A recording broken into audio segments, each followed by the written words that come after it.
दोस्तों, mister वारन buffet का एक बहुत ही फेमस कोट है जिसमें वे कहते हैं कि accounting is the language of A business, जिसका मतलब है कि बिजनेस की जो भाषा है वो है अकाउंटिंग। अगर आप अकाउंटिंग को प्रॉपर तरीके से समझते हैं तभी आप किसी बिजनेस की जो बारीकियां हैं उसे समझ सकते हैं। तो चाहे आपको खुद को बिजनेस करना हो या किसी बिजनेस में आप इन्वेस्ट करना चाहते हो, दोनों ही केस में आपको उस बिजनेस की जो बारीकियां हैं, बिजनेस की जो गहराइयां हैं, उसे आपको समझना होता है। और बिजनेस की बारीकियों को समझने के लिए उसकी जो लैंग्वेज है, जो अकाउंटिंग, उसे आपको प्रॉपर तरीके से समझना होगा। अब यहाँ पे बात करें अकाउंटिंग के बारे में, तो अकाउंटिंग का जो मेन पर्पस होता है वो होता है किसी भी बिजनेस के लिए जो फाइनेंशियल रिपोर्ट है, जैसे कि प्रॉफिट एंड लॉस स्टेटमेंट बनाना, जिससे कि ये पता चल सके कि कंपनी कितना प्रॉफिट कमा रही है या फिर कितना लॉस कर रही है, या फिर बैलेंस शीट, जिससे कि ये पता चल सके कि कंपनी के पास टोटल एसेट्स, संपत्ति कितनी है और उसके पास जो लायबिलिटीज है, जो लोन्स है, वो कितने हैं। इसके अलावा जो कैश फ्लो का स्टेटमेंट है वो, या इस तरह के और भी दूसरे बहुत सारे रिपोर्ट्स होते हैं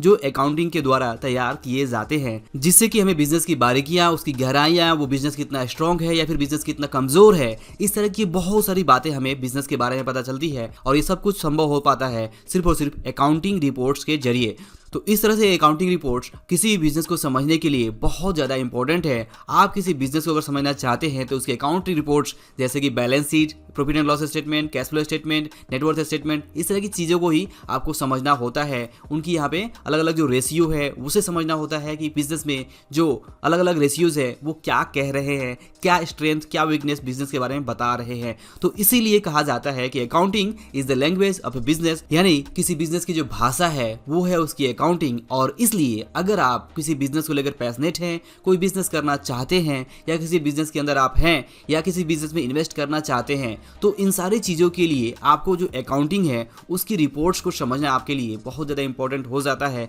ज़रूरी नहीं है कि आप सारा अकाउंटिंग खुद ही करें, आप दूसरे से आउटसोर्स करवा के अकाउंटिंग जो करवा सकते हैं, बट रिपोर्ट्स को समझने के लिए, बैलेंस शीट को समझने के लिए, प्रॉफिट एंड लॉस को समझने के लिए आपको उसे ठीक ढंग से रीड करना, उस लैंग्वेज को समझना आपके लिए ज़रूरी हो जाता है कि कैसे चीज़ें काम करती है, कैसे ये रिपोर्ट्स तैयार किए जाते हैं, इनके द्वारा हमें क्या चीज़ें पता चलती है। ये सारी चीज़ें आप तभी समझ पाते हैं जब आप अकाउंट्स के बेसिक्स को समझ पाते हैं, जब अपनी रिपोर्ट्स को पढ़ना सीख जाते हैं। तो यहाँ पे मैं आपसे बस यही कहना चाहता हूँ कि accounting is the language of business, ये अपने आप में बहुत ही एक इंपॉर्टेंट बात है। तो अगर आप किसी बिजनेस को करना चाहते हैं, किसी बिजनेस में इन्वेस्ट करना चाहते हैं, तो आपको अकाउंटिंग को लेकर थोड़ा जागरूक रहना होगा, अवेयर रहना होगा। और ये जो रिपोर्ट्स है, प्रॉफिट एंड लॉस स्टेटमेंट या फिर बैलेंस शीट या इस तरह के कैश फ्लो स्टेटमेंट या दूसरे जो भी रिपोर्ट्स है, ये रेशियोज है, उन्हें आपको जरूर अच्छे तरीके से समझने की कोशिश करनी होगी। तो यहाँ पे आगे आने वाले वीडियोस में मैं आपसे इस टॉपिक के ऊपर जरूर बात करूंगा कि किस तरह से आप प्रॉफिट एंड लॉस स्टेटमेंट या बैलेंस शीट स्टेटमेंट या फिर कैश फ्लो स्टेटमेंट को पढ़ सकते हैं, समझ सकते हैं, या फिर अलग अलग जो फाइनेंशियल रिपोर्ट्स है उससे आप कैसे समझ सकते हैं, सीख सकते हैं। तो अगर आपको ये वीडियो लेसन पसंद आया हो और आगे आप इस टॉपिक के ऊपर वीडियो देखना चाहते हैं तो आप मुझे कमेंट करके बता सकते हैं। वीडियो पसंद आया हो तो इसे लाइक और शेयर जरूर करें। अंत में इस वीडियो को पूरा देखने के लिए और हमारे साथ जुड़े रहने के लिए आपका दिल से बहुत बहुत धन्यवाद।